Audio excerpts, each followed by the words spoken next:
সিনেমার একেবারে শুরুতে আমরা একটা অজানা দ্বীপ দেখতে পাই, যেখানে মাটির থেকে বেশি বাতাসে ভয় ছড়িয়ে আছে। এই দ্বীপে অনেক সাপ রয়েছে। এই দ্বীপে 4 জন বন্ধু টাকা ইনকামের উদ্দেশ্যেই আসে, আর তারা এখানে এসে বিষাক্ত, ভয়ানক এবং রেয়ার সাপ ধরে বিক্রি করে দেয়। এমনই একদিন তারা এই আশায় দ্বীপে আসে যে তারা হয়তো কোনো একটা ভালো শিকার পাবে। আর এই দ্বীপে আসার পরে তারা একটা প্রাচীন কিন্তু কার্যকর প্রসেস অ্যাপ্লাই করে। এরা একটা মোরগের পায়ে শক্ত করে রশি বেঁধে একটা গর্তের ভেতরে ঢুকিয়ে দেয়। তাদের বিশ্বাস ছিল যখনই কোনো বড় পাইথন টাইপের সাপ এই মুরগিটাকে খাওয়ার চেষ্টা করবে, তখন তারা রশিটা টেনে সেই সাপটাকে বের করে আনবে। মুরগিটা গর্তে ঢোকানোর কিছু সময় পর্যন্ত সবকিছুই শান্ত ছিল, কিন্তু তখন হঠাৎ করে রশিতে অনেক জোরে টান লাগে। সিনাথিয়া নামের এই ছেলেটা, যে সবার সামনে ছিল, সে তার শরীরের সব শক্তি দিয়ে রশিটা টানতে শুরু করে, কিন্তু তখন হঠাৎ করে রশিটা ছিঁড়ে যায়। আর এখন আমরা সিনাথিয়ার চেহারায় হাসি নয় বরং ভয় দেখতে পাই। সে বুঝতে পারে এই সুড়ঙ্গটার ভেতরে বিশাল বড় কোনো কিছু আছে, তাই সে কোনো কিছু চিন্তা না করে ডিসাইড করে সে নিজেই এই সুড়ঙ্গের ভেতরে ঢুকবে। আর সে তার বাকি বন্ধুদের বলে, আমি যখন ইশারা করব তখন তোমরা আমাকে টেনে বের করে নিবে। সে এটা বলে সে সুড়ঙ্গের ভেতরে ঢুকতে শুরু করে। ভেতরের দৃশ্য দেখে তার নিঃশ্বাস বন্ধ হয়ে আসে, কারণ তার সামনে একটা বিশাল বড় সাপ রয়েছে। সিনাথিয়া এই সাপটাকে চেপে ধরে। এখন সে রিয়েলাইজ করে এই সুড়ঙ্গটা বাইরে থেকে যতটা ন্যারো মনে হচ্ছে, ভেতর থেকে এটা ততটাও ন্যারো নয়, বরং বেশ বড়। অদ্ভুত শব্দ, একাকিত্ব, দম বন্ধ করা পরিবেশ, সবকিছু যেন একটা ভীতিকর পরিবেশ সৃষ্টি করেছে। ভয় পেয়ে সে তার বন্ধুদের চিৎকার করে তাকে এখান থেকে টেনে বের করতে বলে। বাইরে থাকা এই মোটাসোটা গরনের আরবিং নামের লোকটার কাছে মনে হচ্ছিল তার বন্ধু কোনো দুষ্টামি করছে, আর সে এদেরকে ভয় দেখানোর জন্য কোনো অভিনয় করছে। তাই সে হাসতে হাসতে তার বন্ধুকে সাহায্য করার বদলে তার পায়ে কাতুকুতি দিতে শুরু করে। কিন্তু দুষ্টামি তখন শেষ হয় যখন সিনাথিয়া এর চিৎকার আতঙ্কের রূপ নেয়।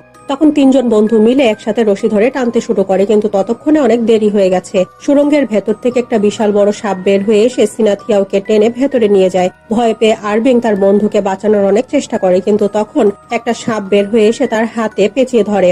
এমন সময় তার বাকি বন্ধুরা অনেক কষ্টে তাকে টেনে বের করে নিয়ে আসে, আর তার হাতের সাথে পেঁচিয়ে থাকা সাপটা শেষ করে দেয়। এর ফলে তাদের অনেক ক্ষতিও হয়ে যায়। সুড়ঙ্গের ভেতর থেকে আসা অদ্ভুত শব্দ কোনো সাপের মনে হচ্ছিল না, এমন মনে হচ্ছিল যেন এখানে অন্য কোনো ভয়ানক শক্তি লুকিয়ে আছে। আর তারা এত ভয় পেয়ে যায় যে পেছনে না তাকিয়ে সোজা তাদের নৌকায় উঠে যায়। এখন রাত হয়ে গেছে আর মুষলধারে বৃষ্টি নেমেছে। ধীরে ধীরে সামনে এগিয়ে যেতে থাকে তারা, কিন্তু আমরা দেখি আরবিং ভেতর থেকে ভেঙে পড়েছে। তার কাছে মনে হচ্ছিল সিনাথিয়া এর মৃত্যু তার জন্যই হয়েছে, আর এর ফলে এই নৌকার মধ্যে তার বন্ধুদের সাথে তার ঝগড়া শুরু হয়ে যায়। কিন্তু তখন হঠাৎ করে পানির নিচ থেকে তাদের নৌকায় কোনো একটা কিছুর আঘাত লাগে। এই ধাক্কার ফলে এখন তাদের মাথায় একটা কথাই ঘুরপাক খেতে থাকে, দ্বীপে থাকা সেই ভয়ানক মনস্টার কি তাদের পিছু করছে? তারা কোনো কিছু বুঝে ওঠার আগেই তাদের নৌকায় আবারও ধাক্কা লাগে, আর এবার এই ধাক্কাটা এত জোরে লাগে যে নৌকাটা সম্পূর্ণভাবে দুলতে শুরু করে। আর ডাবিং তার ব্যালেন্স হারিয়ে নৌকা থেকে নিচে পড়ে যায়। ডাবিং কে পড়ে যেতে দেখে পাবিয়ান দ্রুত নৌকার ছাদে উঠে যায় আর অনেক দ্রুত সার্চ লাইট অন করে দেয়। এদিকে আরবিং এক মুহূর্ত দেরি না করে রশিতে বাঁধা একটা টায়ার পানিতে ছুড়ে দেয়, যাতে করে ডাবিং সেটা ধরে থাকতে পারে। এই সবকিছু কয়েক সেকেন্ডের মাঝে হয়ে যায়, কিন্তু প্রতি মুহূর্তে ভয় যেন কয়েক গুণ বেড়ে গেছে। ডাবিং যখন পাবিয়ানের দিকে তাকায় তখন দেখে তার পেছনে একটা বিশাল আকৃতির সাপ তার দিকে এগিয়ে আসছে, কিন্তু কয়েক মুহূর্তের মাঝে সেই সাপটা সেখান থেকে হারিয়ে যায়, যেন সে পানির মাঝে মিশে গেছে। কিন্তু এরা দুজন কোনো কিছু বলার আগে সেই সাপটা ডাবিং এর উপরে আক্রমণ করে, আর এক মুহূর্তের মাঝে সে শেষ হয়ে যায়। আরবিং সাহস সঞ্চয় করে একটা ফলা তুলে নিয়ে সাপটার উপরে আক্রমণ করার চেষ্টা করে, কিন্তু সে কল্পনা করেনি যে এই সাপটা কোনো সাধারণ সাপ নয়। সে এক পলকে আরবিং এর উপরে এমন ভাবে আক্রমণ করে যে সে ছিটকে উপরে উঠে যায়, আর সে আবারও নৌকায় নেমে আসার আগেই এক পলকে সাপটা তাকে খেয়ে ফেলে। এখন নৌকায় শুধুমাত্র পাবিয়ান বেঁচে আছে। এই বিশাল আকৃতির সাপ দেখে সে প্রচন্ড ভয় পেয়ে গেছে। সে ভয়ে কাঁদতে কাঁদতে সাপের কাছ থেকে তার জীবন ভিক্ষা চায়, আর সে বারবার বলতে থাকে, যদি তুমি আমাকে ছেড়ে দাও তাহলে আমি আর জীবনেও কখনো সাপ শিকার করব না। কিন্তু তারপরেও সাপটা থামে না। সে ক্রমাগত নৌকাটার উপরে উঠতে থাকে আর তার দিকে এগিয়ে আসতে শুরু করে। তখন পাবিয়ান নৌকায় রাখা ক্যামেরার কাছে কিছু অদ্ভুত জিনিস দেখতে পায়। এগুলো হলো সাপের ডিম। আসলে এটাই মেইন কারণ যে জন্য সাপটা এই নৌকায় এসেছে। আর যখন সাপটা সেই ডিমগুলো দেখতে পায় তখন সে আরো অ্যাগ্রেসিভ হয়ে যায়, আর দেখতে দেখতে এই সাপটা পাবিয়ানকেও শেষ করে ফেলে। কিছুদিন পরে আমরা অন্য একটা জায়গায় দেখতে পাই একজন মহিলা ভয় পেয়ে ছুটতে ছুটতে সেন নামের একজন লোককে তার বাসায় নিয়ে আসতে থাকে। সেন একজন পেশাদার স্নেক রেস্কিউয়ার। আসলে এই মহিলাটার বাসার ভেতরে একটা ভয়ানক সাপ ঢুকেছে, তাই সে সাহায্যের জন্য সেনকে ডাকে। বাসার ভেতরে পা রাখার সাথে সাথে সেন কিছু সাপের ডিম দেখতে পায়। যখন সেই মহিলাটাকে এর ব্যাপারে জিজ্ঞেস করে তখন মহিলাটা জানায় তার হাজবেন্ড এই ডিমগুলো কোথা থেকে নিয়ে এসেছে। এসেছে। তখন সেন এই মহিলাকে জানায় সাপটা তার ডিমগুলো ফেরত নেওয়ার জন্যই এখানে এসেছে। হঠাৎ করে উপরের ঘর থেকে কিছু নড়াচড়ার শব্দ আসতে থাকে। সেন দ্রুত সেখানে পৌঁছায়। ঘরের একটা কোণায় সেই মহিলার হাজবেন্ড এবং বাচ্চা ভয় পেয়ে জড়সড় হয়ে বসে আছে, আর তাদের সামনে সেই বিষাক্ত সাপটা ফোনা তুলে আছে। এই সাপটা সেনের উপরে আক্রমণ করার চেষ্টা করে, কিন্তু সেন অনেক দক্ষ, তাই সে কয়েক মুহূর্তেই একটা রশির সাহায্যে সাপটাকে কন্ট্রোলে নিয়ে নেয়। কিছুক্ষণ পর এই মহিলাটা তার বাচ্চা সহ এখানে এসে সেনকে থ্যাঙ্কস বলে। তখন সেন এই বাচ্চাকে বলে সাপ কখনোই খারাপ হয় না, তুমি শুধু তোমার বাবাকে বলবে আজকের পর থেকে তোমার বাবা যেন কখনোই সাপের ডিম চুরি না করে। এখন আমরা দেখি সেনের কাছে তার বন্ধু মাফিন এসেছে, আর এখন সে তার মোবাইলটা সেনের দিকে এগিয়ে দেয়। স্ক্রিনে একটা নিউজ ক্লিপ চলছে। নিউজে বলা হচ্ছে সমুদ্রের ধারে একটা রহস্যময় ঘটনা ঘটার পরে পুলিশ সেখানে পাবিয়ানের লাশ ও কিছু জিনিসপত্র খুঁজে পেয়েছে। লাশটার অবস্থা দেখে স্পষ্ট মনে হচ্ছিল এটা কোনো সাধারণ দুর্ঘটনা নয়। এই খবরটা দেখে সেন এক মুহূর্তের জন্য থাকতে পারে না। সে দ্রুত ওয়াইল্ড লাইফ প্রোটেকশন অফিসে যায়, আর এখানে সে পাবিয়ানের ছবি সবার সামনে রাখে, আর সে সবাইকে বোঝাতে শুরু করে এই ডেড বডির উপরে যে সাপের দাঁতের চিহ্ন রয়েছে সেটা কোনো সাধারণ সাপ নয়। আমার মতে এটা টাইটান পাইথনের দাঁতের দাগ, আর এটা প্রায় 15 মিটার পর্যন্ত লম্বা হতে পারে। এই ধরনের সাপ একটা মাত্র জায়গায় পাওয়া যায়, স্নেক আইল্যান্ডে। আমার মতে এখন আর দেরি করার মতো সময় আমাদের হাতে নেই। আমার কাছে মনে হয় আমাদের এখনই এই সংগঠনের শক্তি ব্যবহার করে সরকারের কাছে স্নেক আইল্যান্ডকে নেচার রিজার্ভ ঘোষণা করতে হবে। কিন্তু সেখানে থাকা এনভায়রনমেন্ট প্রোটেকশন ডিভিশনের একজন অফিসার যার নাম যাও, সে সেনের কথায় একেবারে গুরুত্ব দেয় না। সে বলে ইন্টারন্যাশনাল স্নেক অর্গানাইজেশনের রেকর্ডে এই ধরনের বিশাল আকারের সাপ পৃথিবী থেকে প্রায় 58 বছর আগে বিলুপ্ত হয়ে গেছে। সেন তর্ক না করে তার সামনে প্রমাণ রাখে। সেন পাবিয়ানের রেকর্ড করা শেষ ভিডিওটা চালায়, আর এই ভিডিওতে সেই বিশাল আকারের টাইটান পাইথনকে দেখা যাচ্ছে। যখন এই ভিডিওটা শেষ হয় তখন ঘরের ভেতরে পিনপতন নীরবতা বিরাজ করছে। সবাই অবাক হয়ে স্ক্রিনের দিকে তাকিয়ে থাকে। এখন পরিস্থিতি বদলে গেছে। সবাই মিলে ডিসাইড করে যাও নিজে সেনের সাথে স্নেক আইল্যান্ডে যাবে আর এর সত্য যাচাই করবে। কিন্তু স্নেক আইল্যান্ডের উদ্দেশ্যে রওনা হওয়ার আগে যাও আরেকটা শকিং নিউজ জানতে পারে। সেন শুধুমাত্র একজন স্নেক রেস্কিউয়ার না, সে আগে মিলিটারিতে ছিল। শুধু তাই না, তাকে স্নেক কিং এর বংশধর হিসেবে সবাই চিনে। অন্যদিকে কাহিনী আরেকটা নতুন দিকে মন নেয়। একটা বড় রিয়েল এস্টেট কোম্পানির মালিক সেই স্নেক আইল্যান্ড সহ আরো কিছু দ্বীপ ট্যুরিজম প্রজেক্টে কনভার্ট করার ডিসিশন নিয়েছে। পেন এই প্রজেক্টে অনেক টাকা ইনভেস্ট করে ফেলেছে, তাই সে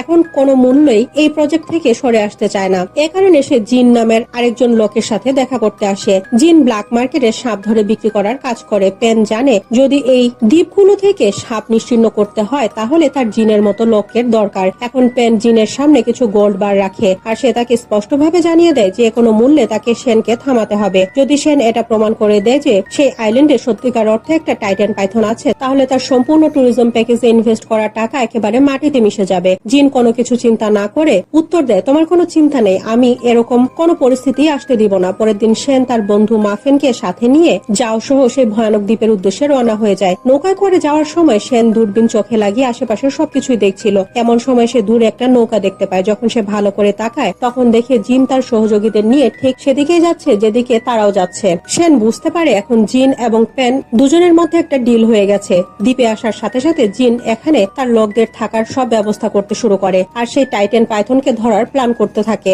দেখে মনে হচ্ছিল যেন সবকিছু এখন তাদের কন্ট্রোলে আছে, কিন্তু তখন পরিস্থিতি বদলাতে শুরু করে। জিনের একজন ওয়ার্কার কিছু দূরে ইউরিনেট করতে গিয়েছিল, আর পাশে বেঁধে রাখা তার কুকুরটা অনেক জোরে জোরে বার্ক করতে শুরু করে। সে একটা ঝোপের ভেতরে চলে যায়, কিন্তু সে আর ফিরে আসে না। এটা দেখে মুতাও অনেক ভয় পেয়ে যায়। এখন সে খেয়াল করে একটা বড় কিছু তার দিকে এগিয়ে আসছে। কিছু সময় পরে আমরা দেখি মুতাও কাঁপতে কাঁপতে ক্যাম্পে ফিরে আসছে। তার অবস্থা দেখে বোঝা যাচ্ছে তার সাথে ভয়ানক কিছু হয়েছে। এমন সময় তার পিছু একটা বিশাল আকারের কবরা এখানে চলে আসে, আর এই কবরাটার জন্য মুতাওয়ের এই অবস্থা হয়েছে। এত বড় একটা কবরা দেখে এখানে সবাই নিজের জীবন বাঁচাতে ছুটতে শুরু করে, কিন্তু তখন এই কবরাটা একটা লোকের সামনে তার ফোনা তুলে দাঁড়ায়। এটা এমন একটা ইন্টেন্স সিচুয়েশন, যদি এই লোকটা একটু নড়াচড়া করে তাহলে সে এখনই শেষ হয়ে যাবে। এমন সময় পাশের একটা টেন্টের ভেতর থেকে একজন লোক আর একটা মেয়ে বাইরে আসে। আসলে এরা দুজন ভাই বোন। সিচুয়েশন যতই ভয়াবহ হোক না কেন, এরা রক পেপার সিজার খেলে ডিসিশন নেয়, আর এখানে তারা ডিসিশন নেয় যে হারবে সেই কবরাটাকে ধরবে। হং নামের এই লোকটা এই খেলায় হেরে যায়।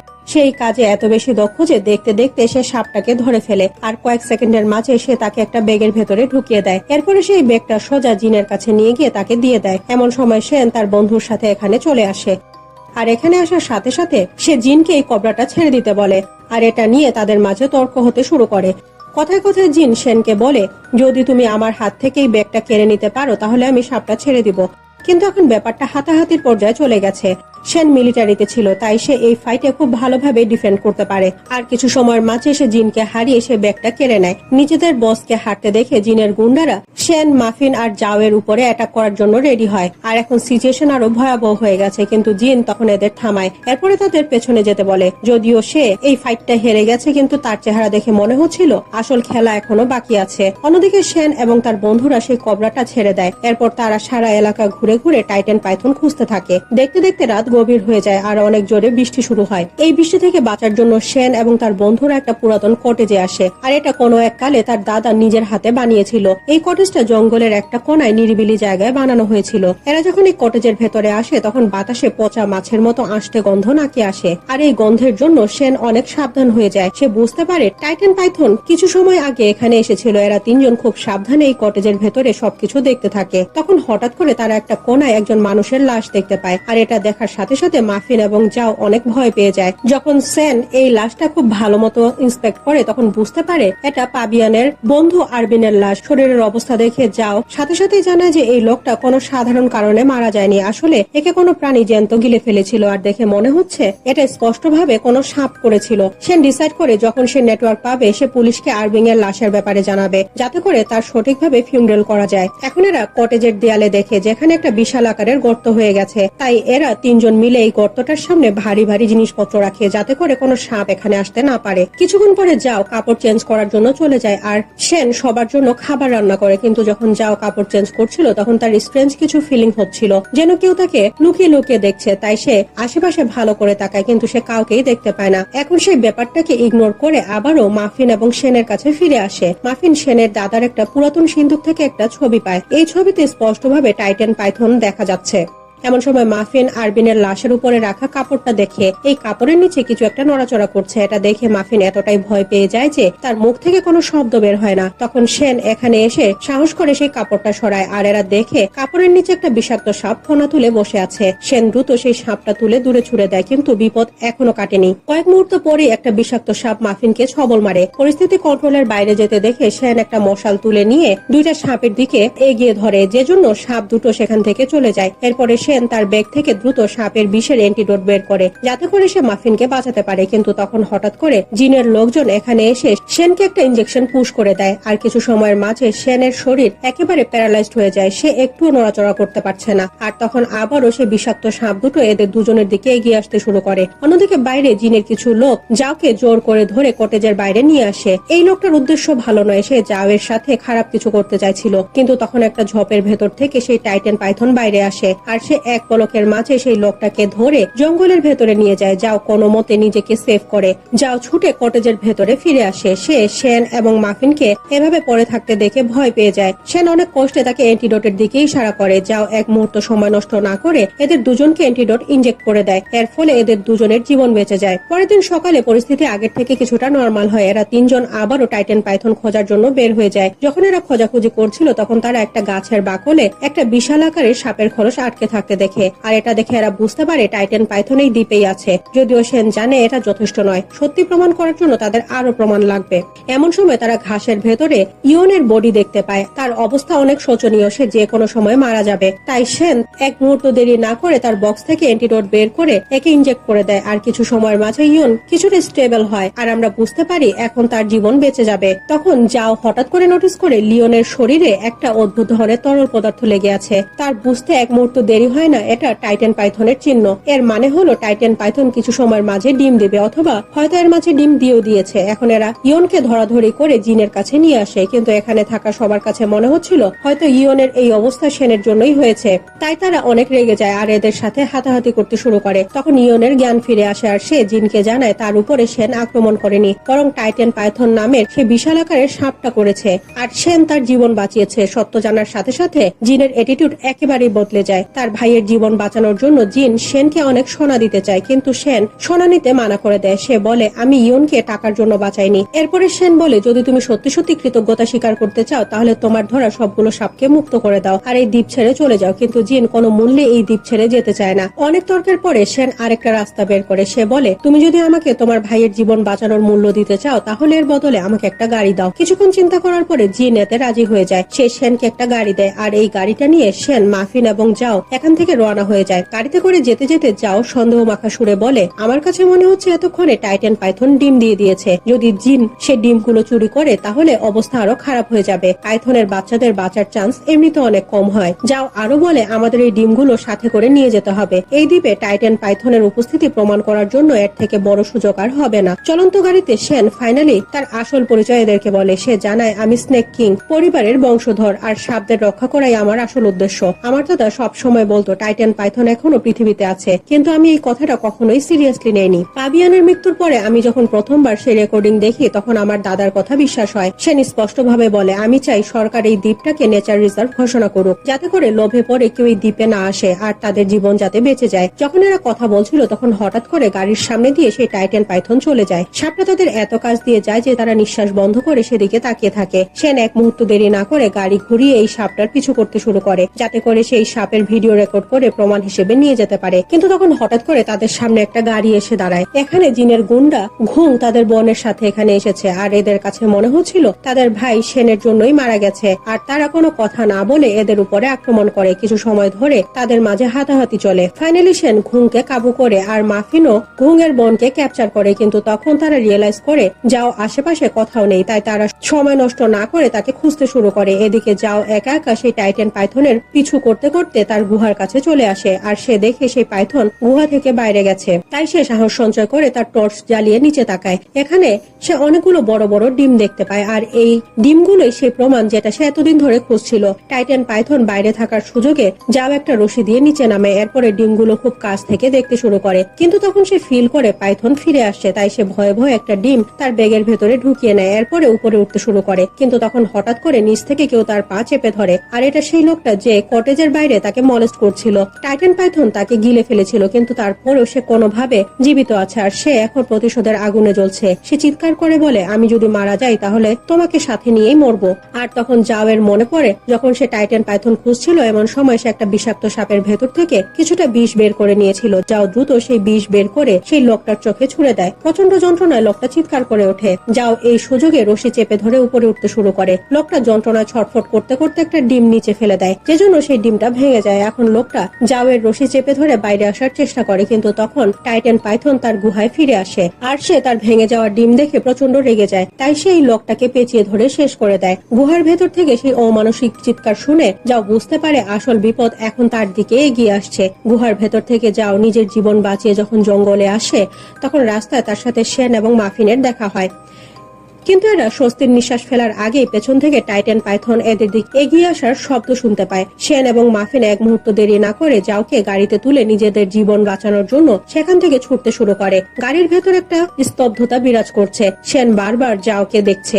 এখন সে আস্তে করে যাওকে জিজ্ঞেস করে, তুমি ডিএনএ স্যাম্পল ছাড়া আর কোনো কিছু নিয়ে আসোনি তো? যাও এক মুহূর্ত দেরি না করে মিথ্যা কথা বলে, কিন্তু সেন যাওয়ের কথা বিশ্বাস করে না। সেন স্পষ্ট বুঝতে পারছে টাইটান পাইথন এমনি এমনি তাদের পিছু করছে না। মাফিন যখন যাওয়ের ব্যাগ খুলে দেখে তখন যাও এর মিথ্যা ধরা পড়ে যায়। যাওয়ের কাছে পাইথনের চুরি করা ডিমটা রয়েছে। এখন সেন সাবধান করে বলে, যদি আমরা এই ডিমটা টাইটান পাইথনকে ফিরিয়ে না দেই তাহলে আমাদের তিনজনের মৃত্যু নিশ্চিত। কিন্তু যাও কোনো মতে এই ডিমটা ফেরত দিতে চায় না। সে হঠাৎ করে একটা ছুরি বের করে মাফিনের গলায় চেপে ধরে, আর সে সেনকে দ্রুত গাড়ি চালাতে বলে। কিছু দূর যাওয়ার পরে যখন এরা শিওর হয় পাইথনকে তারা পেছনে ফেলে এসেছে তখন যাও গাড়ি থেকে নেমে পালিয়ে যেতে শুরু করে। কিন্তু সে বেশি দূর যেতে পারে না, কারণ জিন এবং তার অন্যান্য লোকেরা তাকে ধরে ফেলে। আর এখান থেকে আমরা জানতে পারি যাও নিজেও একটা মিশনে এসেছে। তাকে টাইটান পাইথনের ডিম নিয়ে আসার জন্য কন্ট্রাক্ট দেওয়া হয়েছিল, আর এ কারণে সে সেনের সাথে এই দ্বীপে এসেছিল। এখন জিনের লোকজন সেন এবং মাফিনকেও ধরে গাড়ি থেকে বাইরে নিয়ে আসে। সেন এদের শেষবারের মতো বোঝানোর অনেক চেষ্টা করে, কিন্তু এরা তার একটা কথাও শুনে না। জিনের শুধুমাত্র পাইথন লাগবে।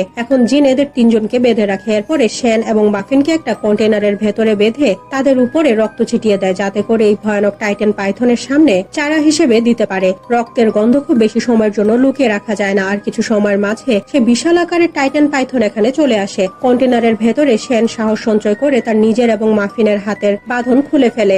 এরা দুজন যখন এই কন্টেনার থেকে বাইরে বের হতে যাচ্ছিল তখন জিন সিসিটিভিতে এই সব কিছু দেখে বাইরে থেকে কন্টেনারের দরজা বন্ধ করে দেয়। এখন এরা দুজন আবারও এখানে খুব বাজেভাবে ফেসে গেছে। যাও যখন এসব কিছু দেখে তখন সে কোনোমতে তার হাতের বাঁধন খুলে এদেরকে বাঁচানোর জন্য ছুটে যায়। জিনের লোকেরা তাকে থামানোর অনেক চেষ্টা করে, কিন্তু সে ইয়নের গলায় ছুরি ধরে তাকে হোস্টেস করে আর সুযোগ বুঝে সে কন্টেনারের উপরে উঠে যায়। এখন খেলা সম্পূর্ণভাবে বদলে গেছে। যাও এক মুহূর্ত সময় নষ্ট না করে কন্টেনারের ভেতরে ছোট একটা জানালা খুলে দেয়। ভেতরে আটকা পড়া সেন এবং মাফিন সেই পাথনের হাত থেকে কোনো মতে বেঁচে লাফ দিয়ে জানালা দিয়ে বের হয়ে আসে। বাইরে আসার সাথে সাথে এরা জিন এবং তার সহযোগীর উপরে আক্রমণ করতে শুরু করে। এখানে পরিস্থিতি অনেক খারাপ হয়ে যায়। হং সেনকে অনেক বাজেভাবে মারতে থাকে। হং যখন সেনকে প্রায় শেষ করে দিচ্ছিল তখন হঠাৎ করে পেছন থেকে টাইটান পাইথন এসে তাকে ধরে ফেলে আর দেখতে দেখতে তাকে মেরে ফেলে। অন্যদিকে মাফিনকেও এরা সবাই মারছে আর যখন সে সুযোগ পায় তখন সে কন্টেনারের দরজা খুলে দেয় আর ভেতরে আটকা পড়া টাইটান পাইথনটা বাইরে এসে ভেতরে আটকা পড়া টাইটান পাইথনটাকে বের করতে হেল্প করে। এখন দেখতে দেখতে এই জায়গাটা একটা রণক্ষেত্রে পরিণত হয়। এখানে থাকা সবাই তাদের জীবন বাঁচাতে ছুটতে শুরু করে। আমরা দেখি টাইটান জিনের ভাই ইয়ংকে তার শিকার বানিয়েছে। এটা দেখে জিন একেবারে পাগল হয়ে যায় আর সে সেনকে দোষারোপ করতে থাকে। সে রেগে মেগে একটা চেনসো দিয়ে সেনকে মারার জন্য ছুটে যায়। যখন জিন সেনকে প্রায় মেরে ফেলছিল তখন মাফিন এখানে এসে তাকে ধাক্কা দিয়ে সরিয়ে দেয় আর এর মাঝেই যাও টাইটান পাইথনের ডিমটা তুলে নৌকার দিকে ছুটতে শুরু করে। সে যে কোনো মূল্যে এই দ্বীপ থেকে এই ডিমটা নিয়ে লোকালয়ে ফিরে যেতে চাইছিল, কিন্তু সে নৌকায় পৌঁছানোর আগে জিন সেখানে চলে আসে আর সে যাওকে বাজেভাবে মারতে মারতে অজ্ঞান করে দেয়। যখন জিন নৌকাটা স্টার্ট করে তখন সেন আর মাফিনও নৌকায় উঠে যায়। জিন দ্রুত একটা ছুরি বের করে যাওয়ের গলায় ধরে আর এদের দুজনকে নৌকা থেকে নেমে যেতে বলে, কিন্তু তখন হঠাৎ করে যাও জিনের হাতে কামড়ে ধরে। জিন রেগে গিয়ে সেই ছুরিটা যাওয়ের পিঠে স্টেপ করে দেয় আর তখন সেন একটা ফায়ার এক্সটিংগুইশার তুলে জিনের দিকে ছুড়ে দেয়, কিন্তু তখন জিন সেনের দিকে এগিয়ে এসে তাকে মারতে শুরু করে আর মাফিন আবারও সেনের জীবন বাঁচায়। এখন সেন নৌকার উপরে সে বিশাল আকারের পাইথনটাকে দেখতে পায়। সে বুঝতে পারে যদি এরা ডিমটা ফেরত না দেয় তাহলে এরা কেউই জীবিত থাকবে না, তাই সেই ডিমটা ফেরত দেওয়ার ডিসিশন নেয়। কিন্তু তখন জিন একটা ছুরি তুলে পাইথনের সামনে এগিয়ে যায় আর দেখতে দেখতে সেই পাইথনটা জিনকেও খেয়ে ফেলে। এখন পাইথন তার ডিমটা তুলে আর সেন মাফিন এবং জাওয়ের দিকে একবার দেখে এদের কোনো ক্ষতি না করে আবারও ফিরে যায়। এত কিছু দেখে এতগুলো মানুষকে মারা যেতে দেখে যাও একেবারে ভেঙে পড়ে। সে সেনের কাছে তার বকামির জন্য ক্ষমা চায় আর তার জীবন বাঁচানোর জন্য ধন্যবাদ বলে। এখন সে বুঝতে পারে কিছু জিনিস লোভ দিয়ে নয় বরং বুদ্ধি খাটিয়ে অর্জন করতে হয়। সবকিছু এখন নরমাল হয়ে গেছে, কিন্তু যাওয়ের মনে এখনো একটা প্রশ্ন ঘুরপাক খাচ্ছে। সে জিজ্ঞেস করে, আমাদের কাছে কি এখনো এতটুকু প্রমাণ রয়েছে যে এই দ্বীপটাকে নেচার রিজার্ভ করার জন্য সরকারকে বলতে পারবো? এখন সেন কোনো কথা না বলে তার কাছে রাখা তার দাদার পুরাতন ছবিটা বের করে আর এটাই শেষ প্রমাণ যার মাধ্যমে তারা এই দ্বীপটাকে বাঁচাতে পারবে। কিন্তু সেন আস্তে করে হেসে বলে, যদি কোনো জিনিসকে সত্যিকার অর্থে বাঁচাতে হয় তাহলে তাকে পৃথিবীর অন্যান্য মানুষের থেকে দূরে রাখাই ভালো। আর এটা বলে সে সেই ছবিটা সমুদ্রে ফেলে দেয়। ছবিটা পানিতে ডুবে যেতে থাকে আর এটা দেখে এই অসাধারণ সিনেমাটা এখানেই শেষ হয়ে যায়।